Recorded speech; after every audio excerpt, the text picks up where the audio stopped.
Hi అందరికీ. Chicken gravy curry తయారీ విధానం. కావలసిన ఐటమ్స్: ఒక మిక్సీ జార్ తీసుకొని అందులోకి పడిన 2 పెద్ద టమాటోస్, 1 ఆనియన్, అల్లం, గార్లిక్, సాల్ట్, పసుపు, కారం, ధనియాలు, మిరియాలు వేసుకొని మెత్తగా పేస్ట్ లాగా చేసుకోండి. గ్యాస్ మీద బాండీ పెట్టుకొని అందులోకి సరిపడినంత ఆయిల్, చెక్క, పోపు దినుసులు, కరివేపాకు, పచ్చిమిర్చి వేసుకొని వేపుకోండి. అవి వేగిన తర్వాత ముందుగా తయారు చేసుకున్న మసాలాను వేసి మసాలా నుంచి నూనె బయటకు వచ్చేంత వరకు వేపుకోండి.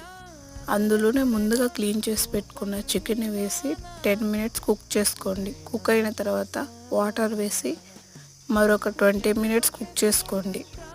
గ్రేవీ చిక్కబడిన తర్వాత లాస్ట్లో కొత్తిమీర వేసి దింపుకుంటే ఎంతో టేస్టీ అయిన చికెన్ కర్రీ రెడీ అవుతుంది.